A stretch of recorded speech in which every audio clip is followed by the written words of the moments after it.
John and Matt here again with another wonderful episode of the Story Prism podcast. For people who don't know who we are, we're the creators of Story Prism, which are AI writing tools that simulates collaboration with a co-writer. If you're interested in that, we got a link in the show notes for you. But today we have a really cool guest. His name is Charles Latham. He's a multidisciplinary artist, designer, and filmmaker who's been in the Hollywood scene for over 15 years, working with some real heavy hitters like Disney and Hasbro. In 2015, he launched his own studio focusing on imaginative, engaging, and socially conscious design through large-scale events, music videos, and even projects with actors like Danny Trejo and Jamie Presley. Now he's taking a step back from all of that to focus on his new creative platform, Issues Visuals, which aims to create a space for telling stories and experiences that explore identity, neurodiversity, and the process that goes into being a creator in this ever-changing world of art and design. Got a link to all that stuff in the show notes for you to check out as well. It's some really awesome stuff. Now, the reason, though, why we have him on today is he has a lot of experience in the film industry and is well qualified to talk about the subject that we're really interested in exploring today, which is making it in the modern industry. What does it mean in 2022? And is there actually such a thing as making it, or is it just a forever hustle? Also, what other alternatives are out there for filmmakers who aren't interested in Hollywood but still want to pursue narrative work? These are the big questions that we want to explore, and I have a feeling that we're going to dispel a lot of myths and hopefully inspire a lot of you guys to think about your creative pursuits a little differently. So again, really appreciate everybody for coming out to check this show out. But before we get into that, we want to show you a cool clip that Charles has gathered up for us. So that way we can get a sense of who he is as an artist. So let's check that out real fast.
Wow, that was awesome, man. Yeah, that was cool. Like musical score for that. That was cool. What was that?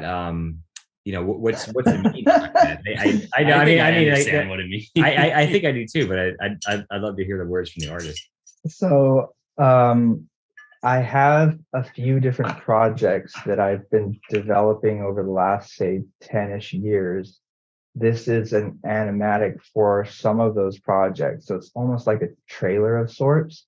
Some of it's just images that have been in my mind. But then other ones, like the motorcycle one, is a like super passion project that I've been thinking about for like a decade. And this was sort of like me trying to motivate myself in a way to like, oh, okay, like where can I develop some of these projects? The overall like idea for this specific thing is to show civilization over 30,000 years. So it starts with what I was trying to figure out was like, what is the first thing that differentiates us from like other animals? And that's like death rituals. And so the earliest evidence that we found of humans doing stuff is they would just pile bones together as a means of sort of revering the dead, and that was like an intentional thing to do. And I just thought that was really interesting. And so then I wanted to kind of explore the other inventions and things that civilization has done over time through a little pessimistic lens in a way. I do, end with, and this is, it's a longer animatic as well. So this is sort of just a chunk of it. You're talking about being a well-rounded artist and kind of dabbling in all sorts of different mediums. Why is that important for someone just starting out to kind of learn? Well, I like at the time I thought, oh, I just want to do that. But having reflected on that over the last couple of years, I think that is what keeps you competitive in a way, where I think, we're getting to a point where people that focus on one very specific aesthetic, they're at risk now of, having people be able to replicate that fairly easily. And so I think part of the thing that was important to me was being able to do different aesthetics and do different types of projects. And, if any one of those things doesn't pan out, that I have other plans as far as what formats to work in creatively. And I feel like that just makes me a lot more prepared for whatever direction the industry goes in. And that industry, I mean, just like making visual content, like I think if I had just, and I always knew this, so it was like, if I just hunkered down and focused on like one type of thing, that I could have made money off that thing. But to me, that didn't seem like long-term viable, because if I just knew how to paint in one style, yeah, I can get, sell paintings in that style. But in 10 years, is that style still going to be relevant? Are people still going to want that thing? And that doesn't mean that I didn't focus on those, but I kind of just have always dabbled in as many different mediums, as many different aesthetics as I possibly can, just because I think that has value. Yeah, no, so there's this, like as you mentioned before too, like everything sort of feeds into itself. So like painting has informed you of X, Y, Z and other things. So like, I think there's like a geography term for that. There's a theory out there in geography that says that everything is related to everything, but things closer to each other are more related. So you can imagine something like film, photography, lighting, painting, set designing, all of these things. The compilation of it can just make you into a better storyteller in general, with different mediums as well, so that as you said, like you can remain a lot more competitive. Now, so are you still interested in doing like work for Hollywood, like the Hollywood industry, or are you trying to veer out? So I took a pause in 2019, and then COVID happened, so everything shut down. And that kind of went, oh, okay, well, I don't have to worry about that right now. And then in like November of 2020, I got contacted by someone who I'd hired years ago. And he said, oh, I'm production designing this film. Could you do art direction for it? And I said, okay. And it was with Thomas Jane and I can't remember his name, but that was a nightmare. It was an absolute nightmare. And I was literally like driving home on my break and having like a panic attack, and then just like coming back to set. It was like such a mess, such a mess. I don't know. I know they finished the film, but like when we broke, we probably had like 60% of a movie, 70% of a movie, and they never did anything else. I think like a year later, they ended up shooting in like Georgia or something like that. Really? But it was just a nightmare. And I was like, I'm good. I'm good for right now. I like the path that I've been on where I'm, learning as much as I can creatively. Sure. And so I kind Why of was it a just, nightmare? they, yeah, I mean, it you was, can talk about Yeah, it. yeah, If not, then that's fine. it was very disorganized, and there was like, it's during COVID, but a lot of the safety precautions like weren't necessarily being like super enforced. I remember one day, like, we're on set for probably like 4 or 5 hours, and then someone comes up to me and is like, "Hey, so just so you know, such and such has COVID." And I was like, Great. "Wait, why are we finding this out right now?" And a few people got together and we were like, "No, we're not filming anymore." And so everyone kind of like banded together and was like, "We're leaving. Everyone's leaving until we get confirmation that that person's okay, or, whatever." Yeah. And so everyone left. And then within like probably like 5 or 6 hours, it turned out it was a false positive and everything was fine. So everyone came back to set. But it was like that kind of stuff constantly. Yeah. And like every single day we were missing the day. We're, like 2 scenes behind, 3 scenes behind. And I had done that early on, like with the early films that I worked on. But for a long time, I had been doing projects where people were organized and stuff. And so this was sort of just like I don't really want to do that. That is very strange though that you've had a lot of those experiences, because you would imagine if there's real money behind a project that they're going to be on top of their game and make sure that they at least get as close as possible to the shooting schedule and everything. So Yeah, this was very surprising. And so since then, I have a couple producers that reach out to me and go, "Hey, do you want to jump on a commercial?" And I usually just say I'm on another job, which I'm not, but I'm like, I don't really want to do that right now, but I do like keeping those contacts in case like I do want to go back into that world. But I think like I would like to navigate forward predominantly as a creative and not really as like a technician or like someone who's sort of seeing through someone else's vision. Because it is interesting being able to collaborate. Like when you get to like on a good job, like good production design job, you're brought in early and you are developing the aesthetic with the DP and with the director, and there's like a dialogue that happens, and that's really interesting. But then there's other jobs you get hired and they're like, "Make this thing or do that thing," and you're like, "Okay, like that's not really, there's not much room here for input or anything."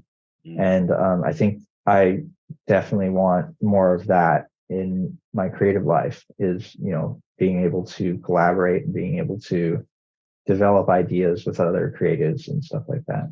So you want to be more on like indie sets that actually also have money back in it. Like Thunder Road or something. Yeah, like that. say, where there's like heart put into Right. the project, and also care for like the the top directors or whatever, the top creative people, and even down to the bottom. Yeah. You see a lot of that too. Like I was on a set where we had an amazing DP. Like he was really good, but man, he just had like the worst attitude ever, and he would just belittle everybody because he thought he was hot shit. And it's really weird that you see that, and it's like, we're working on a no budget project here. Like, why are you acting like that? But I guess like what was your expectations about the industry before you even got in? I mean, what would you think it was going to be like? Oh, I mean,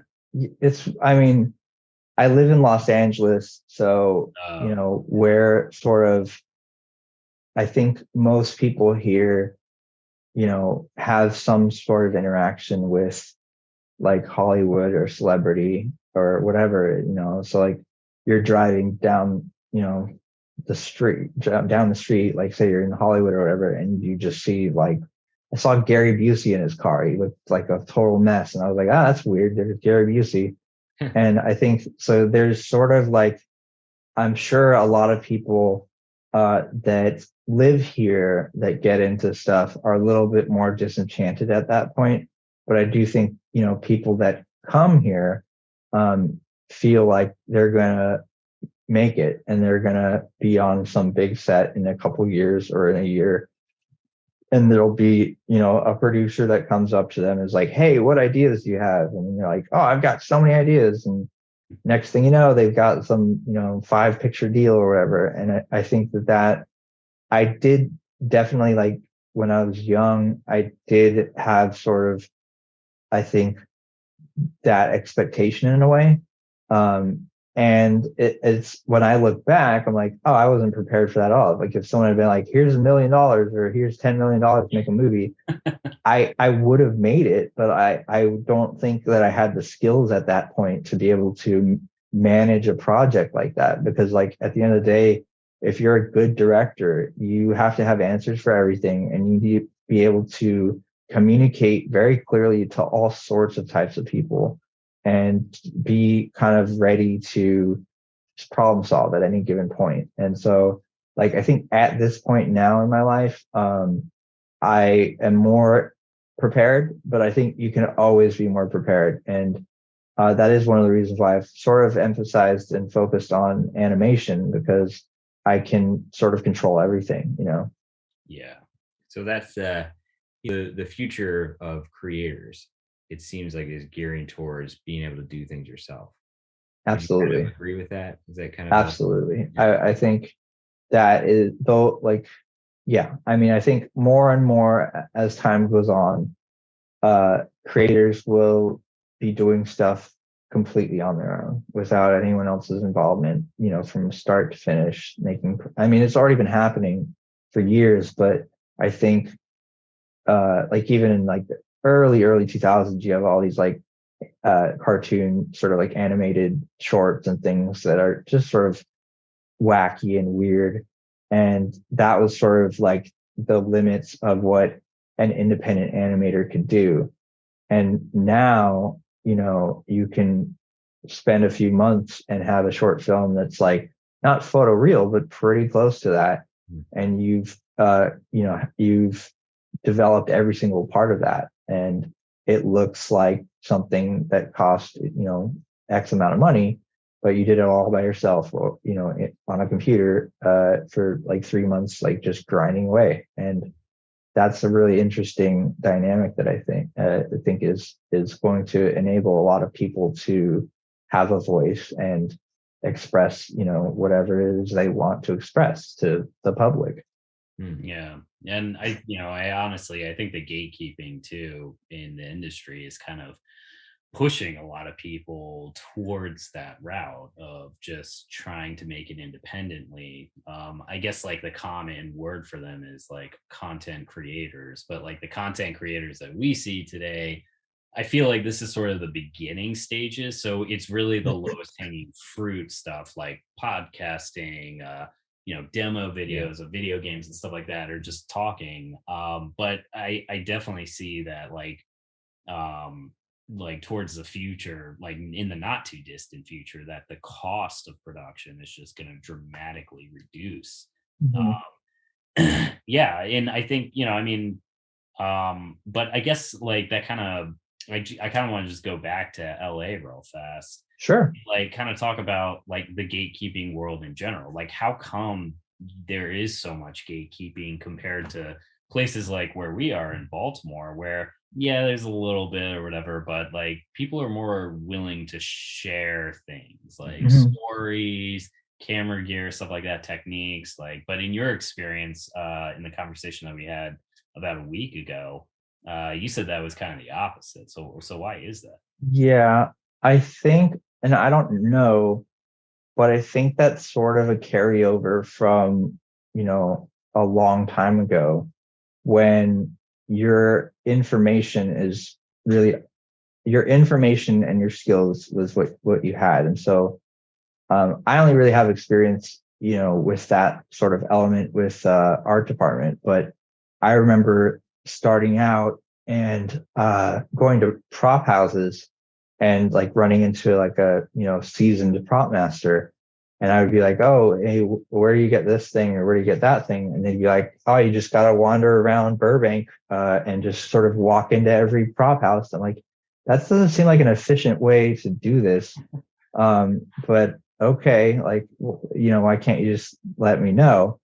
And then I think also there's an attitude thing where, like, I remember being on that project with Danny Trejo, and I'm like kind of standing in the corner and like just watching people do stuff, and everyone's acting like they're on the biggest film ever. And I think that mentality, translates into sort of like feeling like you have power and you have skills. And so I think those things are especially in like LA is a very competitive place, and so I think you end up with people that don't want to share because they're scared you're going to take their job basically.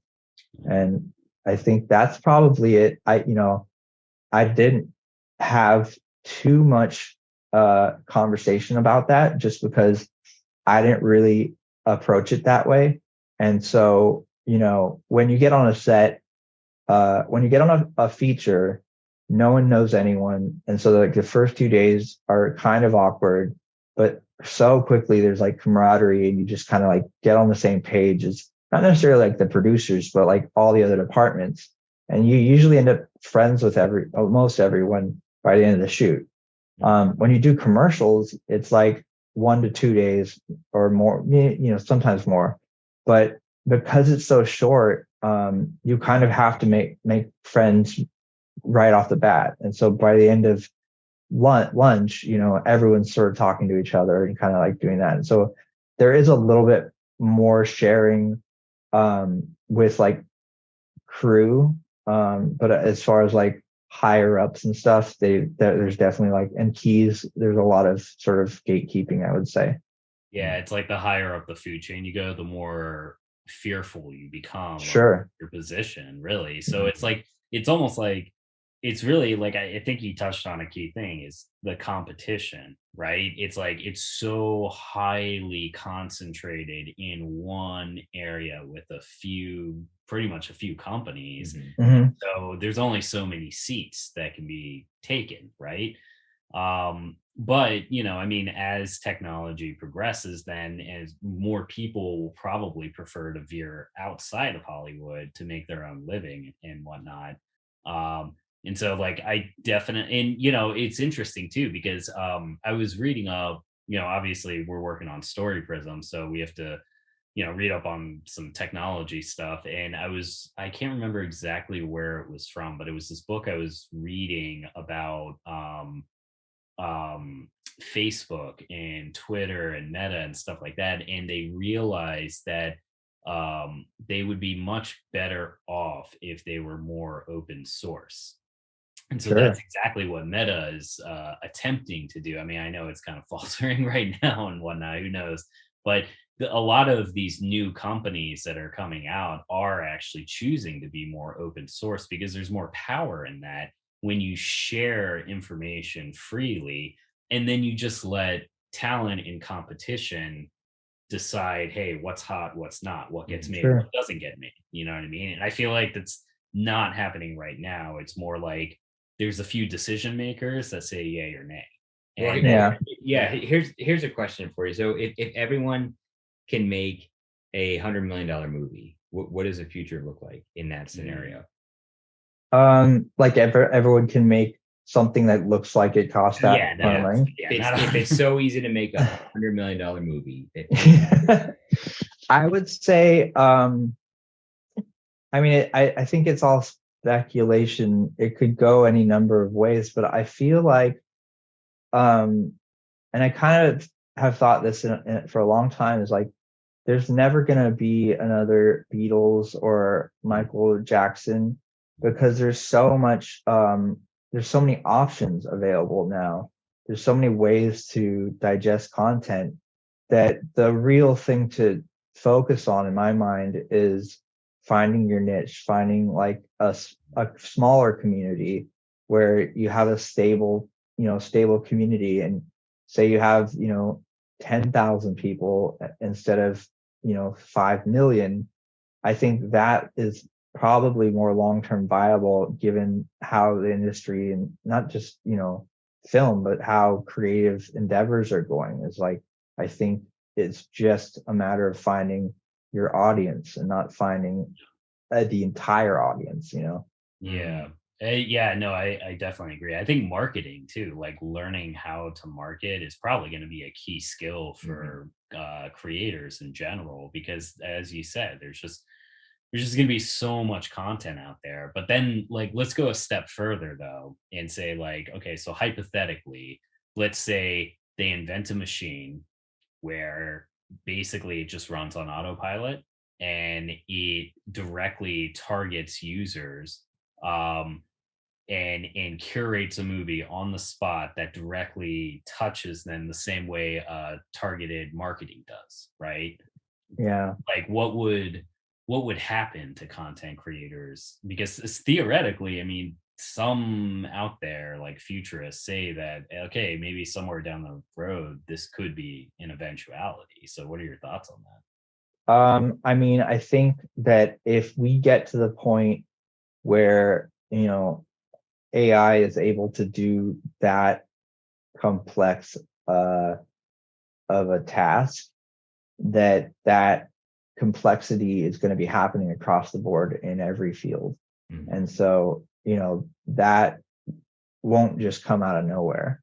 And so I think as it develops over decades or whatever, that people will adapt. And I could imagine, I mean, this is just sort of, there's like post scarcity, right? Where, we get to the point where we are producing more than we ever need.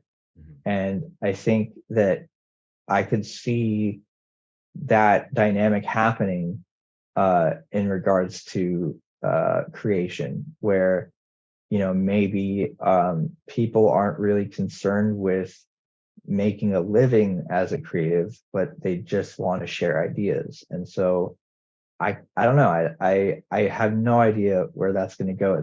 It's a fascinating idea. There's, I think everyone's fearful of that sort of thing, of having their job taken away. But I think, as AI develops, people will integrate that into their creative workflow and figure out ways to make it useful to them rather than something that's a competition for them. Yeah, and I think you kind of touched on it earlier, but the way to safeguard your position is to be an all-arounder, to learn many different fields and to constantly stay ahead of trends, and to not silo yourself into one particular style. I think that's incredibly important. Well, it's also kind of, I mean, if you think about it, I feel like an arms race is almost just beginning right now between established studios and independents, right? So like, I think there's a big rift that's on the horizon where big studios, if this technology like were to come to fruition, say like 15, 20 years down the road or something like that, like I could see big studios and content curators like Netflix like adopting that thing where it's like, okay, they take all the creatives out of the equation, they run it on autopilot, all the users are happy, right?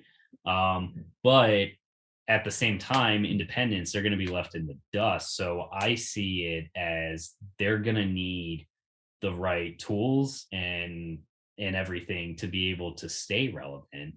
And since this is technology, it can be programmed into whatever you want it to be. So I think on one end, you're going to have AI. On the other end, you're going to have digital exoskeleton technology that's basically going to empower the creator to be able to stay competitive with the massive amount of AI curated content. Because if you could figure out a way to do precision marketing where anybody can do precision marketing and then they can find their niche, now they don't have to create that big tentpole movie or whatever that's going to amass a huge audience. They can just find that 20,000 people who are totally willing to pay like whatever, $5, $10 or something to see that thing, Yeah. So yeah, I mean, it definitely will be interesting to see that. But I guess let's get into your company though that you're working on, the Issues Visuals. You kind of touched on that a little bit, but like, is this a platform or is this a studio? It's funny. I kind of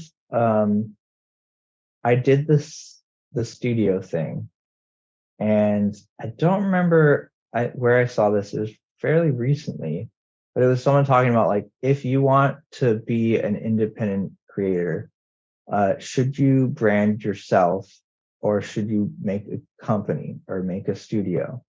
And it was basically like, make your name first, get established, and then, you know, then start something branded or whatever it is. But for me, I think having a little bit of distance between myself and the content I'm creating is kind of nice. And so it's not a studio, it's more of a platform. I think right now it's predominantly, or it is completely, content that I'm creating myself. But I could see, bringing other people in and mostly just sort of helping guide projects and providing either, equipment or just to bring like someone to bounce ideas off of, and I think having something that has an identity separate from me makes that a little bit more approachable down the line. Okay. So why is the bifurcating your identity? Why is that important as an artist? I mean, I think it's it's the same thing in a way as having like a username where no one, and I mean I've done it, but no one really has their username as their full name. They have some other sort of separate identity, and it gets them to have a little bit of distance, and for protection even too. It's like, people don't necessarily have to know who you are. Obviously that doesn't really apply to issue visuals, just because I'm being very upfront about who I am and who's behind that thing, which in my mind is very important, because I think there is an anonymity that's happened where there's sort of like no accountability in a way. And I think,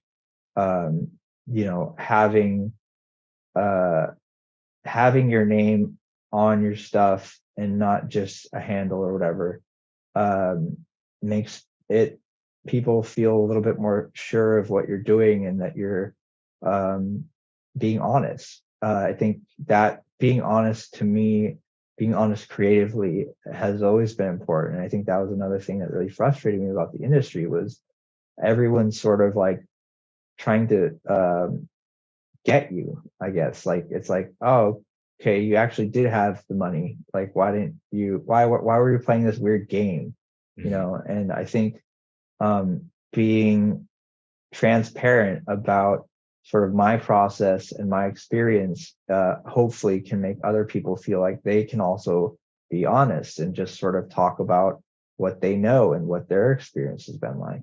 Yeah, it's funny. It's like, it almost feels like America as a whole is just caught up into one giant web of lies. You know what I mean? Yeah. We're all kind of like, I don't mean to say that like, oh, everybody's a terrible person. I just feel like I meet a lot of people, especially in film too, not necessarily on the indie level, but once you get like a little bit higher up, it's like, it's almost like they feel compelled to like withhold information or something like that, when it's like maybe not the most important thing. And in fact, it may actually be better to be more transparent, especially today, because like, like we live in a post Cosby society. You know what I mean? It's like there was a time where Bill Cosby was the lovable household father, and now we're past that. Now we know the truth. Now we're stuck with the monster. You know what I mean? Yeah. And so it's like that. I feel like that really did shake a lot of people up, especially like Harvey Weinstein too, and everybody. Where it's like, whoa, these guys were industry leaders. This guy, especially Bill Cosby, was like super wholesome and everything. It's like we loved him, we trusted him, and he just betrayed so many people. And I feel like a lot of people, especially like when I meet them online, to talk about Story Prism and stuff, like there tends to be a lot of initial distrust in just you as a person, right? It's like, oh, you're a shill, you're trying to just take our money and run, and blah blah blah. And it's like you're a scam or something like that. And it's just it's interesting.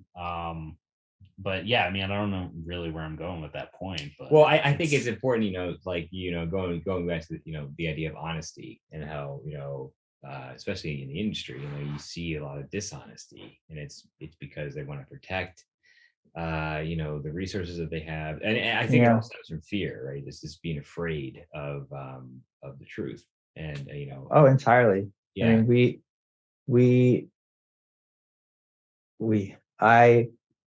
I tried to be as transparent as possible on basically every set, and so that meant like not talking myself up and kind of just, I would do like as bad, but I would like, if someone needed something moved, like I would move it, and I don't mean like I would sneak behind them and move it, but I'd be like, hey man, do you want me to move that? And oftentimes people would be like, yeah. Sometimes they'd be like, nah, man, that's my department or whatever. And you're like, okay, man, I'm just trying to help. Like, I know that there's all these rules and stuff, but like, we're also people. And, if you're lifting like a 50-pound thing, like, yeah, maybe I could jump over there and help you, Yeah. And I think that is unfortunately not how everyone thinks. On sets, I would ask, the production PA is basically like, do anything. And so when you're in, like I said, like when they don't want to hire an additional art PA, well, then those responsibilities just fall on the set PA. Yeah. And so oftentimes I was, having where I'm like, I need help. And the producer would be like, oh, get, the PA. Okay. So then you start talking to them, and, you have to gauge you have to gauge how much they know very quickly. And that just sort of becomes like a conversation in a way, and not a pointed conversation, but you kind of like try to get to know the person as quickly as possible so that you can understand sort of what their potential and limitations are, so you don't set them up for failure. And so for me, like at the end of most every shoot, even if I didn't work directly with the PAs on tasks, I made an effort to go and thank all the PAs and all like the lower tier people, more so than the producer or the key positions, because like, well, they are getting the money to do that job, whereas the PAs are getting bare minimum, and they they have to do anything. And I think that's a lot.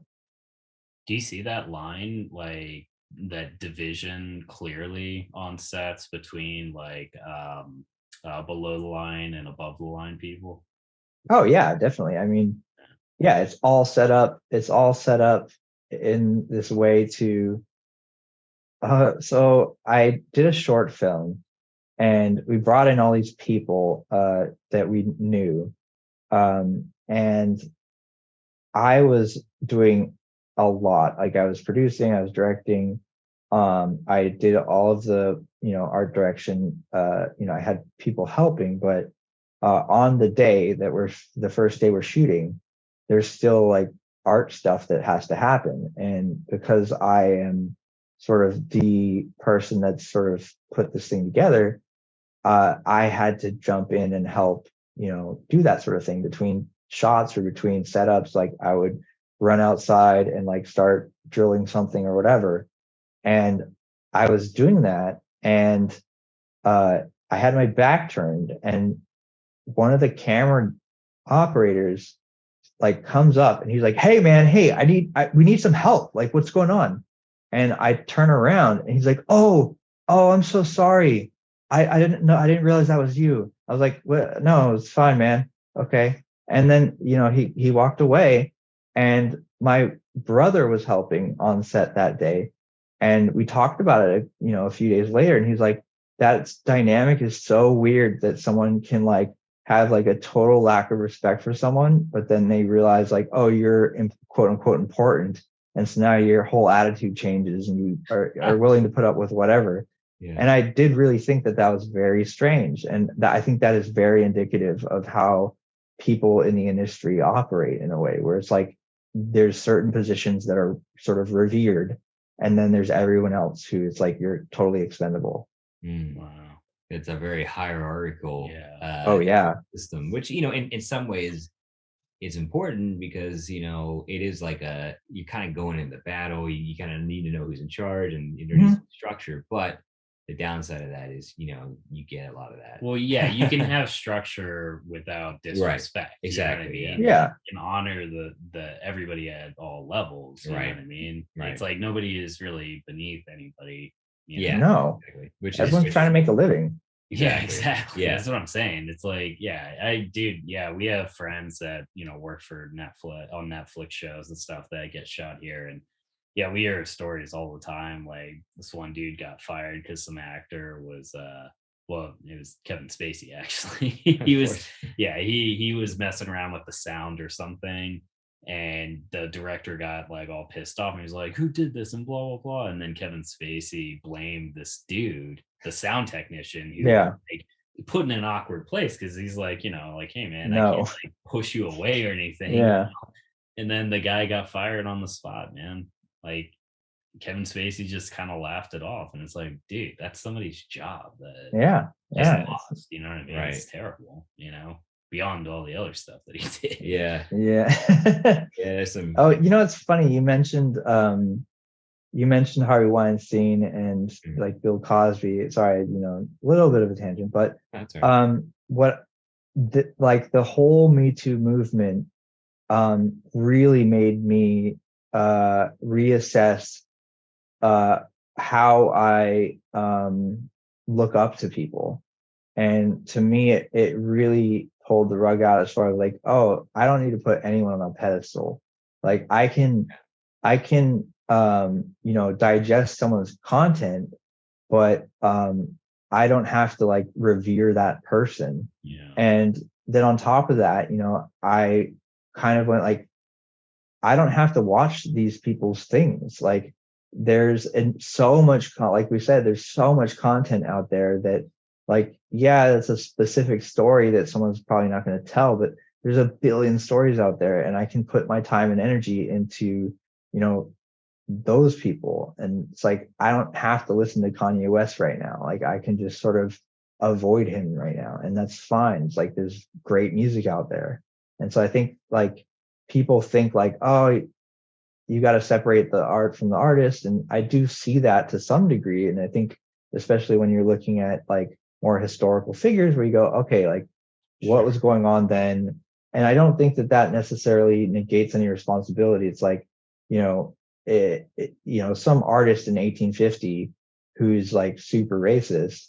Well, there's other people that were alive then that weren't racist, you know, and so, or like weren't prejudiced or whatever it is. And so it's like the idea that someone's a product of their time, I think does a really big disservice to people that are upstanding and do feel honesty, and being a good person is important. Yeah. And with some artists, agree. Yeah, with some artists too, you know, I mean, there's different degrees of bad. I mean, you know, there's Louis C.K. who did a sleazy thing, but then there's like Harvey Weinstein and whatnot. It can hurt, like it can really hurt, like with some of the action. So it's definitely understandable. Exactly. I also think it's interesting that, like, you know, when we talk about star, you know, like we put people on pedestals. I think our culture is I think that the idea of celebrity and all that stuff is a bit of a sickness in the sense of like the worship of celebrity and the idea of like, I want to be famous, or I want to do this, I want to be known and this and that. You know, there's nothing wrong with ambition, but it's like at a certain point that's extremely unhealthy. And I think that one of the exciting things about AI is this idea of, you know, leveling the playing field, so to speak. Sure. It's like it's no longer about, you know, if anyone can build something, if anyone can do something of very high quality, it's less about your celebrity, so to speak, but it's more about, you know, the ideas behind that and the quality of your work. I think. I think that's pretty exciting about the future, in my opinion. Yeah. I mean, well, I feel like it would just make things a lot more merit based. You know what I mean? Right. which is also scary in my mind, Yeah. just because I feel like making it so that people either have value or don't, Right. Yeah. based on skills that they've acquired. Like as people, I think like it's tough because for me, I think most anyone can be creative. I think most anyone can be have a voice, and I think that is something that people don't fully understand right now. And I feel like, um, yeah, I think more people are capable than they realize, and I think the whole like being like 6 years old and being told like, oh no, you're not a good artist or you're not good at drawing. Like I talk to so many people where I'm like, why aren't you making this or that? And they're like, I just don't really have it in me. And I'm like, no, you do. Like you just need to understand that you might not have had the experiences that made you feel motivated or made you feel like encouraged to do that thing. But I think most people are capable of expressing really complex, thoughtful things. They just might not necessarily have been given the right opportunities or been, told positive things about their experience. Yeah, exactly. Yeah. I love that. I think it's amazing because it is like extracting the potential. It's saying, like, everyone is an artist because everyone has that within them. It's just that some people choose to explore that, and maybe they're encouraged. They come from different upbringings. They have the opportunities other people don't, and they can explore that talent. Yeah. Whereas other people can't, and for various reasons. But I think Right. and if you make it easier for people to kind of do that through AI or whatever other mechanism, I think that's a wonderful thing. Yeah. And Yeah, it's not to say either, too, that like, oh, everybody can be the most iconic movie sure. director ever, but you don't have to be. You know what I Right. mean? No. Exactly. Yeah. It's really just about doing what you love and just making a living off of that. You know, Yeah. if you can live a comfortable life and make movies that you love or do whatever that you love, then that's honestly the main goal. But I think people, especially in film, like they get way too wrapped up into the idea of like, I need to be working on that tentpole movie that's Sure. I have to $300 be million Spielberg, right next to that's Spielberg, you know right. what I mean? Or Spielberg. So here's an interesting question then. So if AI and all this technology becomes really advanced, is it a case where or I guess the better question is it wrong to want to be the the big name director, the big name celebrity, the big name star? Is that something that in the future is just going to be kind of dwindled out? People are going to look at you kind of weird. It's like, well, what, or I don't know. Is if that's I something. think that like the big names, um, I think I don't know. I think it's a hard question. I think that those sorts of people kind of like happen after the fact in a way Mm, where like the day-to-day life of maybe Mozart or whatever is he might not necessarily know that he's a 1 in 100 years type thing, and everyone else that might interact with him on a day-to-day basis might say the same thing. I think like, and I talk about Mozart a little bit to people because I think people think that this person was born and then they saw a piano and they were like, oh, okay. And they're like 2 years old and they start playing the piano. And it's like, no, his father was like a concert pianist and like was an expert. And if you, I talk about this too. I think people's hands are really important. And so if you looked at Mozart's hands at 25 years old, they're disfigured and they're calloused and they have like all these, like trauma from having focused on that thing. And so I think hard work is way more important than like innate skill. And so I don't I think you can aim for whatever you want, but no one's going to really be able to tell you that in the moment, I don't think, or for the most part. Obviously there's gonna be people, especially now. It's such a weird thing. Like, I think I was talking to someone about this, but that 120 years ago, no one had any expectation that when you acted, you performed in a realistic manner.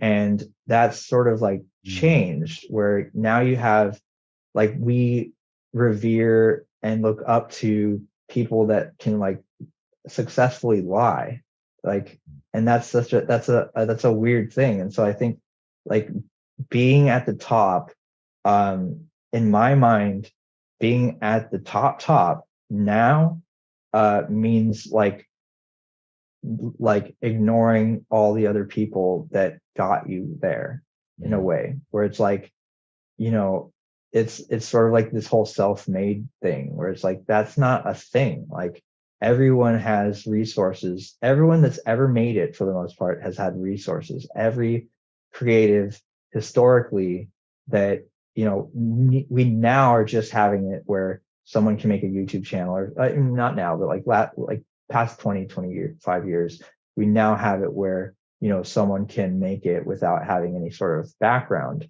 But I think historically, everyone that everyone looks up to had money or had resources, or like, no one was just, there are outliers, but no one was just like a farmer on some farm in the middle of nowhere and was like, oh, you know what, I want to be a world-class painter. Like, that whole idea is very recent, that someone can just do that.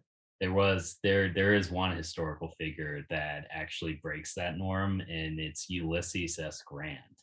It's Wow. the most fascinating thing I've ever heard. And it's kind of dear to my heart because, working in retail and whatnot, I can kind of, it's like, oh man, like, I kind of look up to him, man. But he literally before the Civil War broke out, he was a drunk who worked at a dry goods store, literally as a cashier. And then once the war broke out, or by the time the war ended, he became the president of the United States. No. He became the general of the army. Yeah, he became the general of the the Union. By the end of the Civil War, he was in charge of the whole Union Army. Yeah, and then he eventually went president. on to become president. It's an incredible story. It was crazy. They really need to do a movie about it. But that never happens. Though, right. That's the thing. Like, that just never. That hardly ever happens. So, like, your expectation shouldn't be that, nor really should your desire, ideally. But I guess going back to your question, if I were to answer that, like, will people, like, stop desiring fame over just doing something that they love, and then fame maybe being the consequence of that? I think that's contingent upon a post-scarcity society, right? Sure. I think it's really driven and fed by that, by the fact that you kind of feel worthless. A lot of people who probably, like, really strive for that.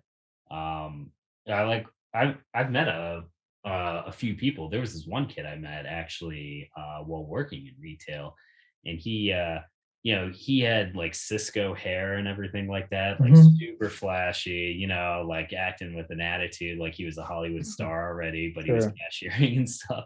And then, like, one night I'm just asking him, like, out of curiosity, would you ever kill somebody to become famous? Like, literally kill somebody? And he said, absolutely. I would kill somebody in a heartbeat. I kind of freaked out about that. So, but yeah, I mean, I think it kind of falls back because, looking at all of our lives working at that store, it was kind of broken. And I imagine that, just working with him, it felt like there was, issues with his own life. And he was really trying to fill that void by chasing after the American dream. And so if the American dream can kind of be more fulfilled, then I feel like people will be less likely to be striving for that, Because, I've met a lot of rich people too, and, like, they have they're, not all of them, but a lot of them, though, are kind of like, they have that I don't really give a fuck what people think about me attitude, you know what I mean? So it's almost kind of like the exact opposite of this guy. He's like, I want everybody to look at me and really care about, like, because I really care about what people think about me. You know what I mean? Yeah. And I feel like when I met celebrities, more often than not, I got the your Cisco friend vibe, where it's like, oh, you really want this attention. Like the uncommon was, oh, this is a balanced person who just loves loves acting or loves, performing.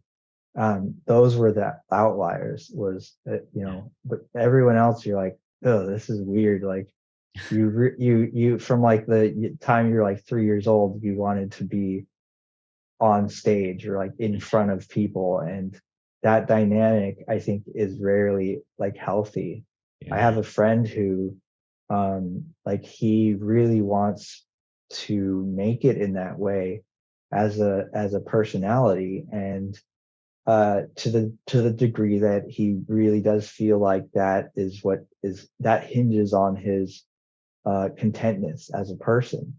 And I think that's a scary thing, because that's a huge expectation. That's probably in as far as odds go, is like, that's a high goal to aim for, whereas being content with having, just a few people like partaking in whatever you're doing, I think that's a way healthier way. And if that leads to, like, huge success or whatever, well, then great. But like, thinking that that's going to happen is probably not the healthiest thing to do.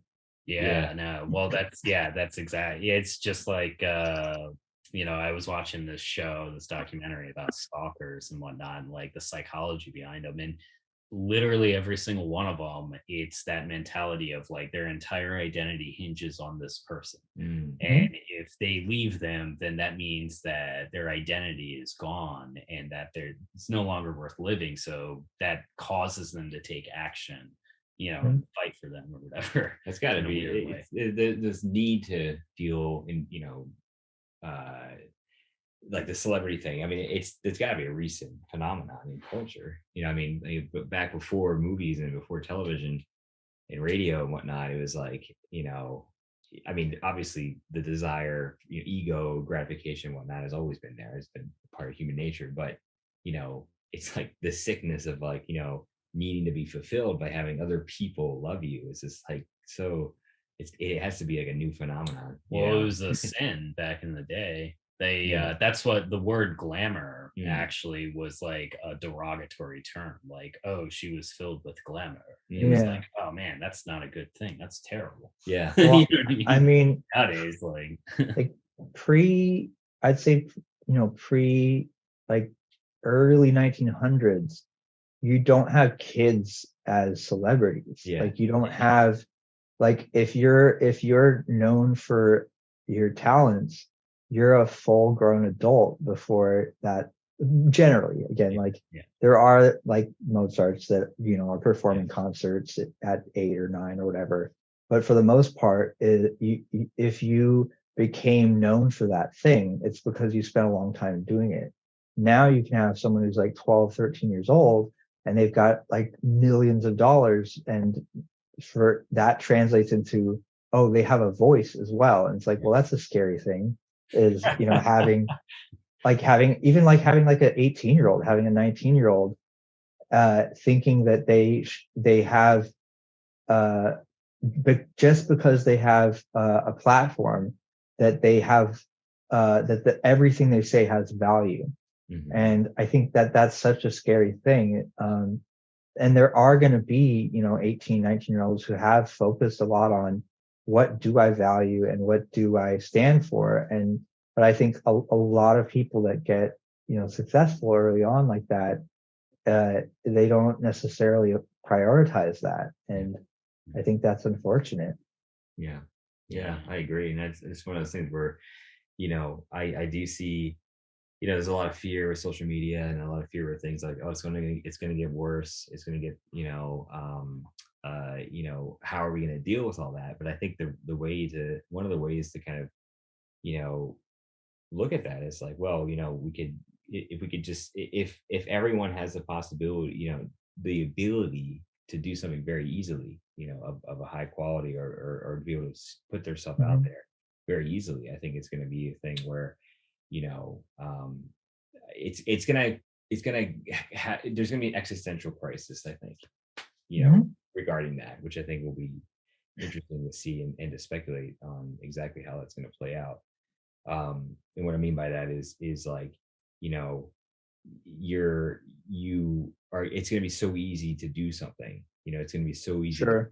get noticed. It's going to be so easy to kind of create a $100 million movie. It's going to be so easy to create that podcast that it's like, there are no more limits. So now, what does that mean for creators? What does that mean for individuals? Well, it also means monetization too, right? Yeah. So like if you're talking about a future where people can join in on a sub forum or whatever for making movies or something, and they contribute an idea to a creator who like actually likes that idea and integrates it into that, like through blockchain, theoretically you would be able to like receive a dividend for that. Oh, sure. You could have like community tokens or just an entire forum, and that would inevitably incentivize people to just have manners. You know what I mean? Behave a little bit more civil, because like when you're on something like Reddit or whatever, there isn't really an incentive at all, because like it's very anonymous, right? And at the same time, it's like you're not losing anything if you get banned, right? But if you get banned from the forum that you make some money off of or whatever, that you really love and believe in, that's going to carry a lot like your more job, weight. right? It's like getting fired from your job. Yeah. So I think one solution definitely is that, but also like this whole idea of like one massive giant platform where everybody is on it. I think it's going to go more niche, like similar to what we saw in the early 2000s internet, where it's like you go on this one forum and it's like a community of 200 people or 400. Yeah. I mean, I've been looking for that. Like, it's hard to find. I even like, not even just like content, like I've been looking for like more focused things. Like I've started, looking for like journals or magazines where instead of necessarily like going to a place that has everything, it's like, oh, where can I go to just find this very specific thing? And I think that I could see that happening. I could see, I don't know what generation will do it, but I think like I hope that a younger generation will be like, that this is really weird that everyone's like so focused on social media and everything. And they will just be much like, styles change and all that. It's people might not be inclined to do that sort of thing or put your name out there to anyone on the planet. It's like, oh no, I just want like a few friends. Like I just want to make stuff with my friends, Yeah, I think exactly, 100%. Yeah, no, it actually starts to get a little scary when you start putting your name out there, even with small groups of people. Like if it's random people, like you never know what you're gonna get. Yeah. Sometimes you get hate, sometimes you get love. I also think it's like when we're talking about art, it's important to. It's like I think it was I can't remember who said it, but there's different stages of making a movie. I guess specifically making a movie, but there's a writing phase, there's a production phase, there's a post-production phase, and then the movie is finally created when the audience is watching it. That's when you really get to know your movie. And I'm sure you had experiences where you've been in the theater during a premiere. And Matt and I, when we make movies, it's when we see when we're with the audience watching the movie is when you really understand, like, it's like it goes to another level. It's like it's hard to describe, but it's almost like you're watching the movie for the first time. Sure. People are watching it. Yeah. And you get that instant feedback. So it's just interesting. I'm sure the same as when you're showing a painting to someone, or when you're showing an animation, when it only becomes real when people are engaged with it, which is I remember taking a screenwriting class, and my teacher said this.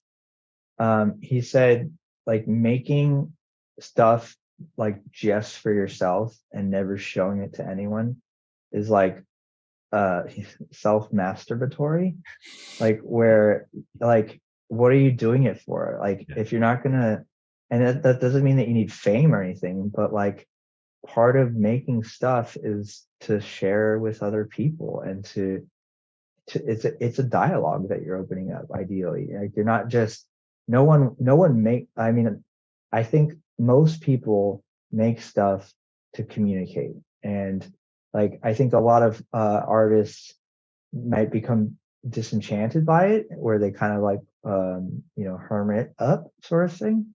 But I think most people when they start out being creative is because they want to communicate with other people about that idea or whatever. And I think we are definitely seeing hopefully a little shift towards that again in media. Yeah, exactly. And like finding that balance between like desiring recognition versus trying to veer away from being revered, you know what I mean? There's a huge difference from that. Like you want people to come up to you and talk to you about the projects that you're working on and stuff like that, and like pick your brain on stuff. Like you don't want the person to be like, hey, what'd you eat for breakfast today? Yeah. God, you're dating such and such now? Like that's amazing. You're amazing. That's why that's why I it's weird like that we got in contact, because I've had a couple different like Reddit accounts, but I've never really posted or commented really. I've kind of always just been a lurker. And I'd say like, maybe a month ago or so, I was like, okay, like I've had distance from the art department stuff. Like I've always felt like, oh, sharing information is important. And so I kind of started going on to the filmmaking forum and a couple other ones and just being like, hey, I'm here, and if I have an answer, I'll give it.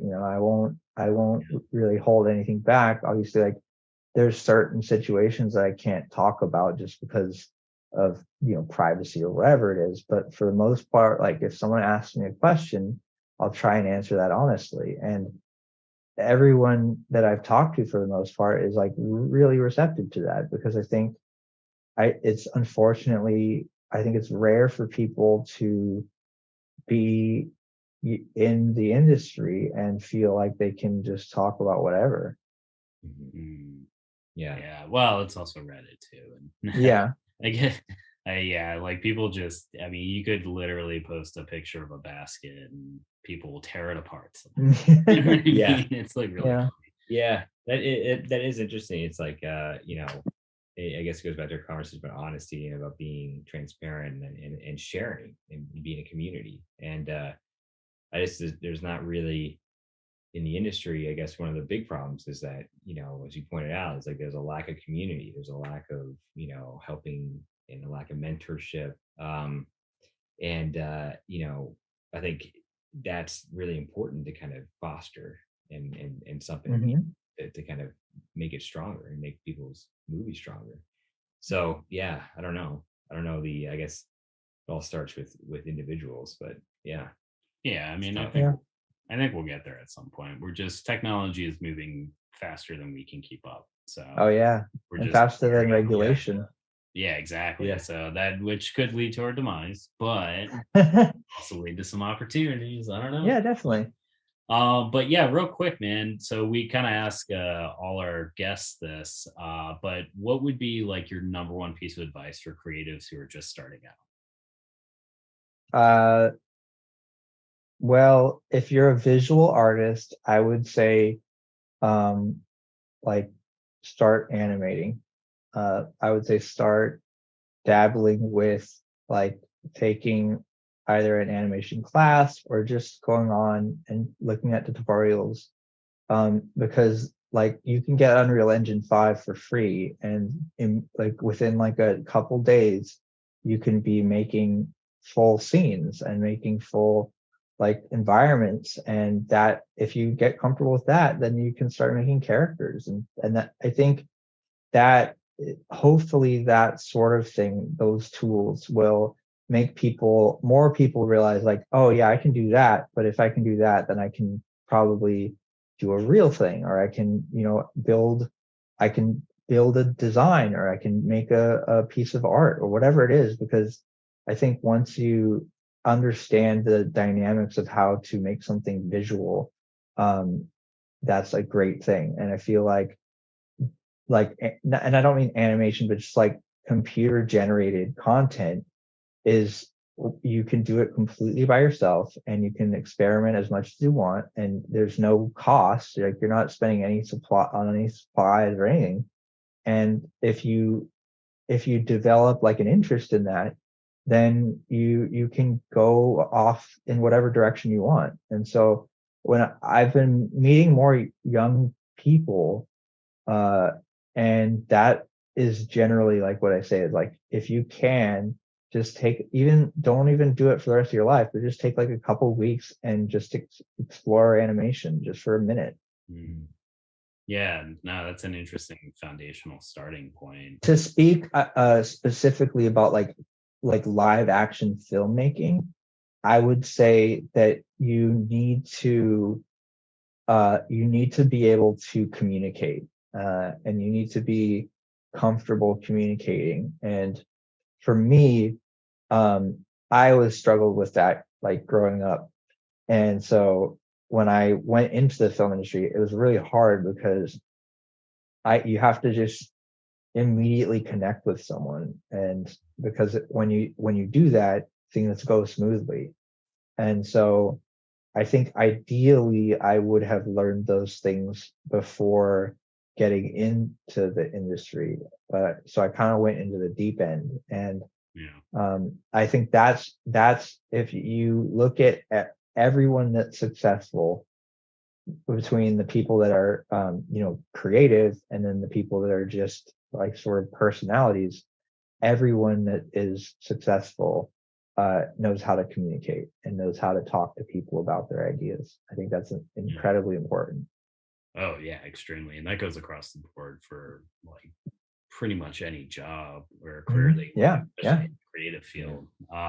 And I actually remembered what I was going to say. Like, and like I think with 3D animation, like that's a good starting point, because it's just, as you said, it's riskless and it's a small goal to achieve. A lot of people come into it thinking, oh, okay, well, I got to make this like 30-minute short or this 1 hour, like begin this colossal voyage. But instead of looking at it as like a mountain, you look at it as like that boulder that you have to climb up first. The next boulder, and then you can go from there.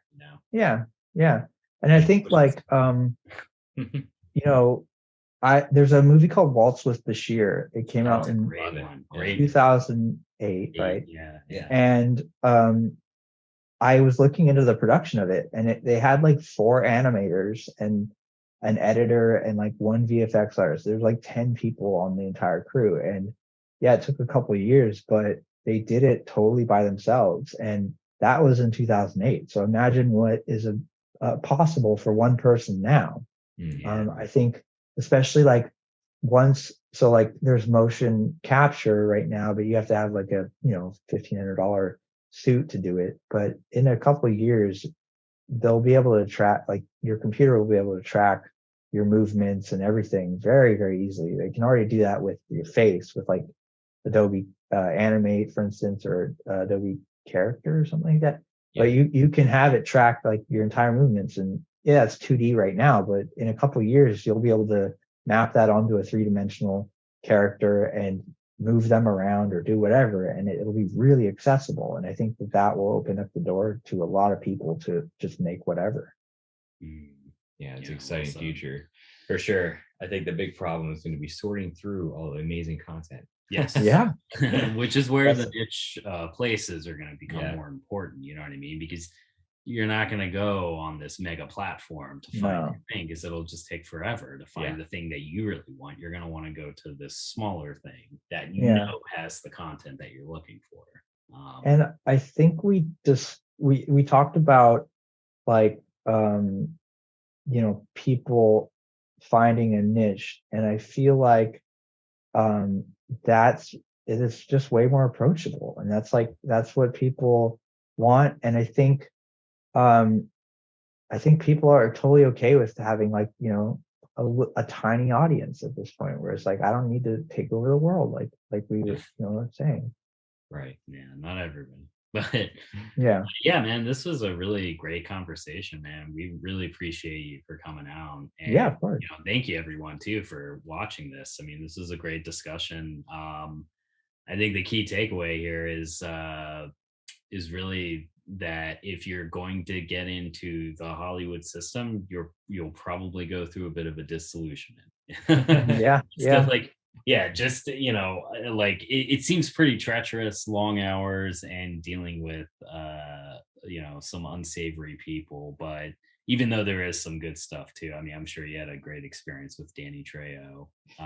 Dude, Danny Trejo is like awesome. Yeah, It's I heard funny. he was a really good guy. So I did that thing, and then like that was in 2013, and then in like 2018, I did the time travel mart, and that was for this organization called 826 LA, and they put on like a gala, like this huge dinner, and they had a bunch of people like present. So they had like Jimmy Kimmel, Reggie Watts, and Danny Trejo was one of them. And so after the presentation and everything, we kind of just had like a mingling thing.